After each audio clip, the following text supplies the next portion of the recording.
Hello and welcome to episode 7 of the Rock and Road podcast. This is Leona Graham. Thank you for joining me. If possible, please like, rate and review wherever you may be watching or listening to this podcast. And this week I've got a great show lined up because I will be trying out the new Harley Davidson Livewire electric motorcycle. And my special guest is Tessa Peake-Jones, aka Raquel, from Only Fools and Horses, and she's also in a new movie coming out soon called I'm Not in Love. But first, let's try out this brand new motorcycle. I currently have a Harley Davidson Livewire, which is Harley Davidson's first and all-new electric motorcycle. So how do you make an electric motorcycle without a great big fat engine look like a Harley?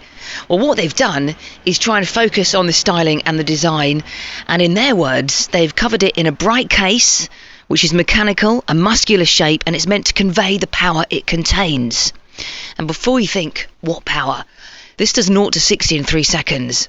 Even the high voltage battery has been deliberately styled with cooling fins that are meant to look like the horizontal cooling fins on an air-cooled engine. Lovely colours. This particular one is called an orange fuse, also comes in a yellow fuse and a vivid black. It's got a TFT touchscreen, 4.3-inch colour screen, 7 riding modes, lovely bright LED lights, and you can link it with your smartphone using the latest version of the Harley Davidson app. Now, the high voltage battery is meant to provide 146 miles of city range and 95 miles combined stop and go. If you use a fast charge point, this can charge it in 40 minutes and get 100% 60 minutes. Now, where can you charge them? Well, Harley Davidson are creating a strong network of charging stations globally. Well, let's try it out. I'm pulling away in it now, and you've got a slight bit of engine noise. I just lean in. Can you hear this? This is not totally silent. And I just came round a corner then, and somebody turned their head, so they heard me coming, which is good.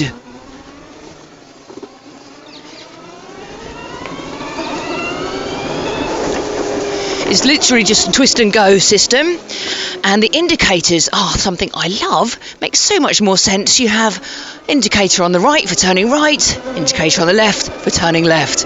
Another thing I love about them is they're self-cancelling. Please make that standard on all bikes. I'm going to see what it feels like to open up the throttle now. Meant to be 0 to 60 in 3 seconds. Let's find out. Okay, are we ready? Here we go.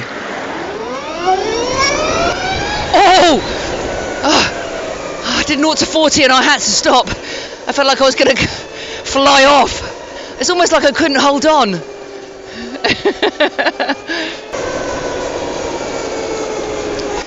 Let me give it another go.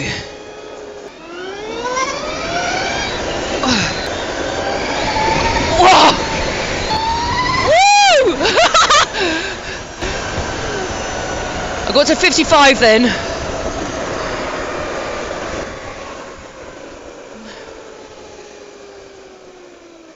I can feel it pulsing now I'm at the lights, which I read on the press sheet is a deliberate move. I presume so that you know that it's still on because it's so quiet when you're stationary. And then when you're moving, the pulsing stops.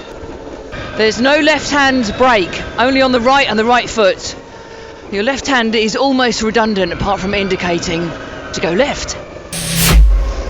Now, whilst I had some fun on the Harley Davidson Livewire, I feel like at this stage what we need is to speak to somebody who's been biking for years, since 1987 in fact. So let's see what he thinks of the all-new Harley Davidson electric bike. I'm with my biker friend Gary, and he's going to have a little spin, or quite a large spin, on the Harley Davidson Livewire. What's your first impressions looking at it, Gary? I think it looks really interesting. I mean, it looks like it's going to be fun to ride. I'm surprised that you said that, because you're not a fan of electric bikes. From what I gather, you're more of a petrol head. Well, I'm definitely a petrol head. I've not tried an electric bike yet. I'm kind of excited to try it. My fears with them stem from the costs involved, making the batteries, how long the batteries last, how long the range is on the bike, and everything else. That's my concerns with electric vehicles, but they're getting better every day. I think it's I've got to give it a fair shot. Okay, well, let's speak to you after you've been out for a spin. So Gary's back from his ride on the Harley, the Livewire electric. How did you find it? It's a mixed emotion, I think is the easiest way to say it. It feels like a cross between a motorbike and a train. Why a train?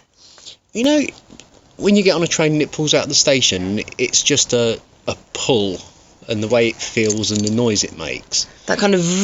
Yeah, just a kind of constant acceleration. But it lacks the theatre of being a motorcycle. When you turn your motorbike on, you press the starter, it makes noise, you know, you've got the starter motor, you've then got the engine ticking over, you clunk it into gear and you become part of it. Also when you're riding, I mean, when you're going into a corner, you're using the gearbox to slow down as well as the brakes and everything else. It's a different experience, and I've kind of had to relearn how to ride it. With the electric bike, you were into a corner, you brake, and you were out of a corner. It doesn't feel so inclusive. So was it an unsatisfying ride? I wouldn't say unsatisfying. Different.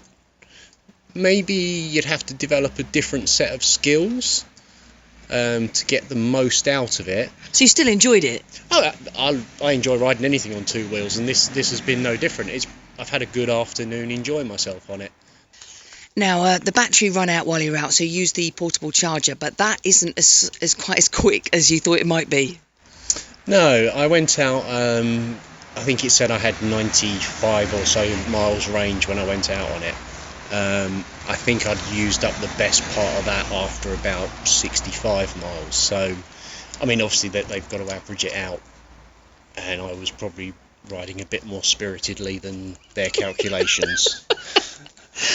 Well, when I went out on it, all I did was test what the 0 to 60 felt like over and over and over.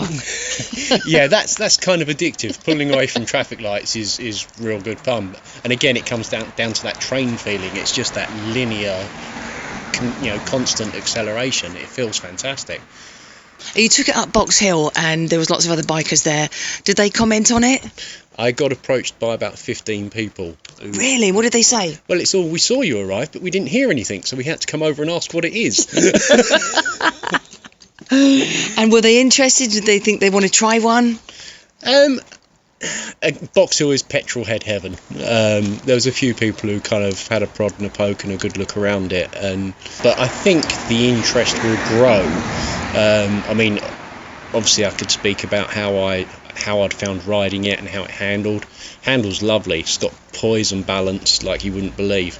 So yeah, I think interest could possibly grow, but I think there's some things that would need to develop before it becomes a major motorcycle for the road. And what are those things, do you reckon? Noise, for one thing, because not only will cars not see you, they won't hear you now. The bike, in a way, makes you lazy because you're not as interactive with it. It's just the throttle and the brake. But you've got to be so much more aware mentally because people can't hear you. So I think that would need to be addressed. I mean, the lights are good. I think people see you more for your lights than they do for hearing you. I think it's always going to be a sticky situation with an electric vehicle because they are, by their very nature, quiet, and there's nothing you can do about it. Most people with a motorcycle, one of the first things they do is put a different exhaust on to make it louder. I do believe in the adage of loud pipes save lives. All of my bikes have got a slightly louder not a rude loud exhaust, but a slightly louder one, because people do pay attention to it. Good tip, Gary. All right, well, thank you very much for trying it out for the podcast. You're very welcome. It's been a great afternoon. So there you have our review of the Harley Davidson Livewire. But before we conclude, we've got to have a quick word from Harley. Right, big moment here. Harley, meet Harley. Hello. What do you think of the bike? It's really nice. You were named after this brand of motorcycle. How do you feel about that? Excited. The kids these days, they just don't appreciate it. And what's your first impression? It has a nice orange colour on it. Yeah, anything about the styling? It's smaller. Yeah, it is definitely smaller than their usual bikes. Okay, so when you're older, do you think you might have a Harley Davidson? Yeah, but I'll probably get a non-electric one because it'll be a bit bigger and cooler. I know what you're saying. All right, Harley, thank you. Well, as ever, if you want to see photos of the Harley Davidson Livewire, have a look at Instagram at Rock and Road Pod. Now, on to my special guest, Tessa Peake-Jones. You may know her better as Raquel from Only Fools and Horses, and she's in a new movie out next week.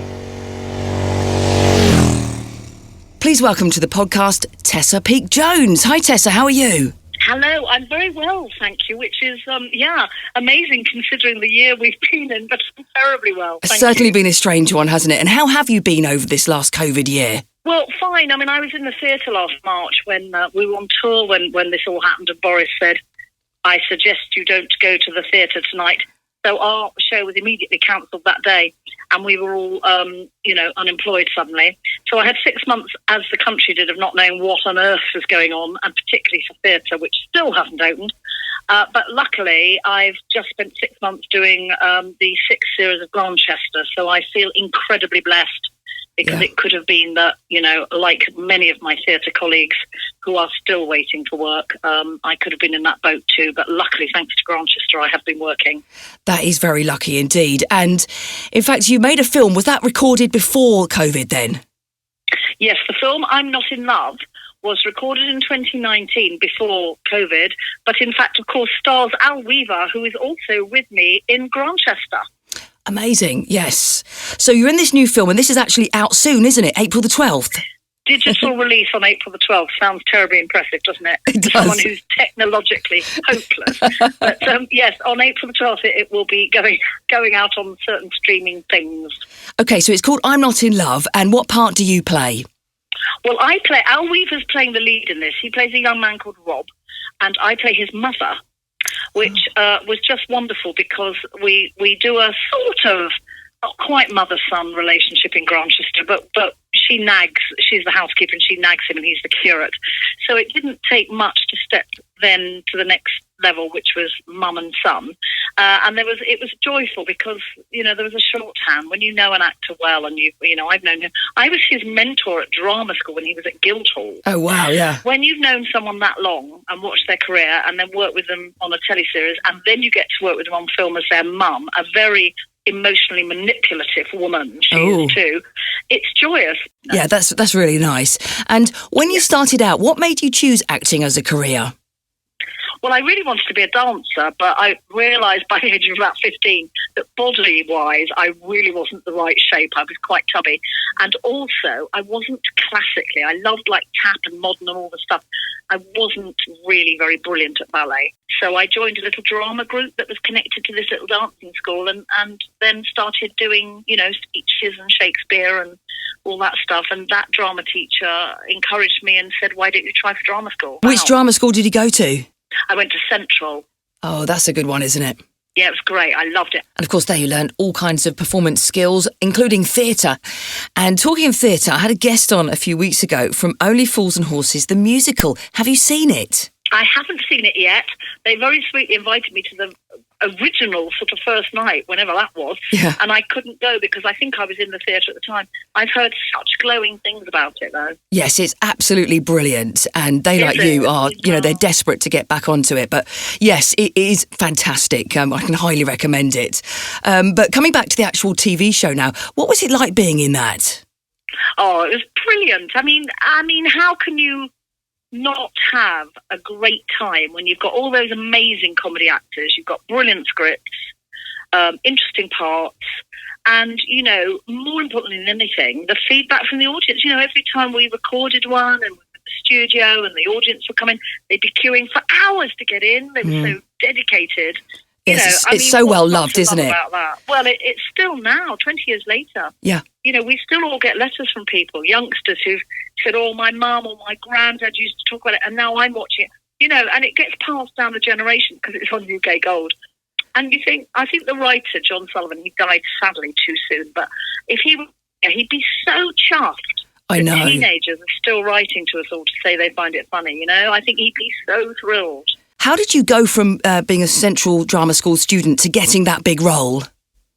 Well, funnily enough, a director came to see me at Central in one of my final shows.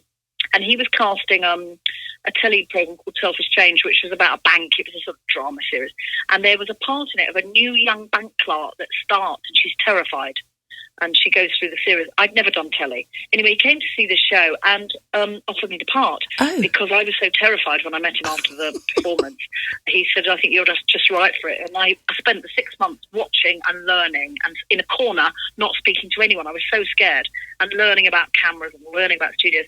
And that same director, bless him, Barry Davis, he sadly died too, but he was a fantastic mentor. And he was like my fairy godfather. And he took me through virtually everything he did on telly. He employed me. And one of the things he employed me in was What the Butler Saw, the Joe Alton play, which they did on telly. Yeah. And I was in that. And Tony Dow, who directs Only Fools and Horses, saw it.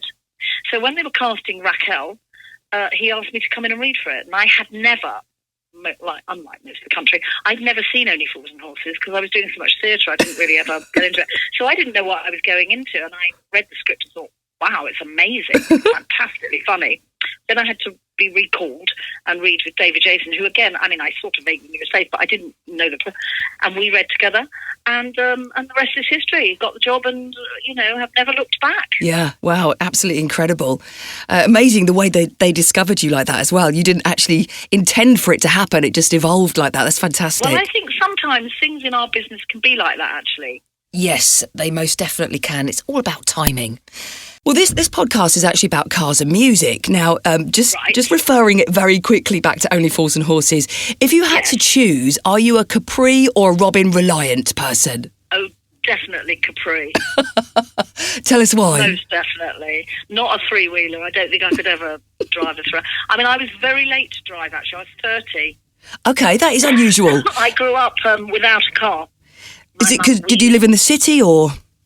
Yeah, I lived in London, but we had bikes. We just didn't. My mum never drove, so I didn't drive. And of course, you can get on the tube, So I mean, didn't really ever need it. And when I was on tour early on, I just hitch lifts with other people in the cast. And finally thought, well, I better learn. And my lovely aunt died and left me her very old Ford Escort. I took 4 driving tests to pass my test. So by the time I passed it, the car was even older, bless it. And it was lovely. I loved it. And I've loved driving because I was so late. I've loved it ever since. I would rather drive than do anything else. When I go on tour now, that's what I love about it, is getting in my car, packing up, and going to the next theatre. Wherever in the country, I love it. So what kind of vehicle do you drive now? Well, I've just been introduced to the world, second-hand, but to the world of Fiat 500. Oh, okay. Small? Like a club. It's like a club. Everywhere you drive, you'll see one coming along the other way. I feel like we should have a little club where we all just do a secret signal to each other. There's so many of them. Yeah, you need to wave at each other or something. Yeah, but it's lovely. It's quite dinky. Yes. I'm not brilliant at I take rather time to park if it's a big car. So this is ideal. And it does the beeping noise when you're getting close to something behind you, which is very helpful with me. So I'm really enjoying it. It's sort of lightweight and yet feels sturdy. I'm loving it. That's brilliant. And what do you listen to? It's quite retro inside, it's got buttons you press. It's quite almost vintagey inside, which I quite like. Yes, I know exactly what you mean. It's almost trendy now to make it look retro. Yes. Yeah. And do you listen to music when you're driving? I love things like Adele, Beyonce. Interestingly, I love female singers. Do you sing along? Sometimes, depending what play I'm doing, I'll find a particular song. At one point it was Nothing Compares to You, Sinead O'Connor. Sometimes there'll be there was one from Chicago I did at one point. If I'm doing that and I'm driving, I'll put that on and I will sing it. Oh, it's like a warm-up for my voice. I'll do it over and over and over, and I wouldn't inflict this on anyone else because I'm not a brilliant singer, but it gets the vocal cords going, so I will sing it at the top of my voice in my car. This is what I love about cars, is your own private space, isn't it? Yes, which is, you can even talk to yourself. You can do anything because it doesn't matter, does it? And if you talk to yourself, people just think you're talking on your phone anyway. So no one would think you were mad. No. Or I'll go through my lines. It's a great way of, if you're doing a journey of going through everything. Yes, absolutely. Now, just before we go then, can you remind me about the film? It's out on April the 12th. Yes, it's called I'm Not in Love, and it's really about Al Weaver, the actor, plays a boy called Rob, late 30s, 40. Should he commit?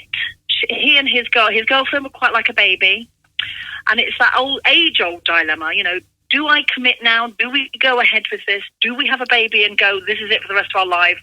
Do we look elsewhere? Is it leaving it a bit late? So it's all those sort of quandaries that people in their late 30s and 40s, I think, are having about what to do with their lives if they're not quite completely 100% sure that this is the person or this is the one I want to have a baby with. What do they do? So it's really about that dilemma between the two of them as a couple, what they do. And it's a light look at it. It's funny, it's sometimes sad, it's romantic, it's all sorts of things. It's lovely, it's very delightful. Oh, that sounds brilliant. Well, we'll look out for that then. April the 12th, I'm Not in Love, starring you, Tessa Peake-Jones. Thank you so much for joining me on the podcast. Thank you, Leona. You've been lovely to chat to. Dexter, have you seen Only Fools and Horses? No. Do you know what it is? No. It's a comedy TV show. What TV shows do you like? I don't know. James Bond. What cartoons do you like? Scooby-Dooby-Doo. Scooby-Dooby-Doo?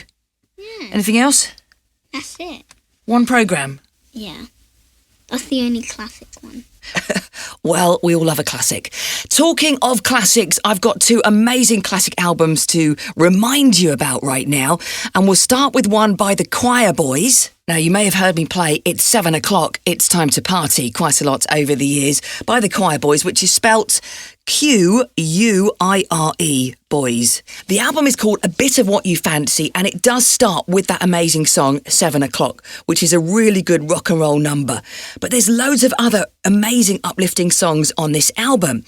And I've got it on vinyl, so I've rediscovered it since I got my record player. And I just want to share with you some of these amazing albums I'm rediscovering. Some great tracks on here. Man on the Loose, great riff on Sex Party, the B-side Hey You, lively rock songs and ballads. This is a great album. It came out in 1990. Choir Boys, A Bit of What You Fancy.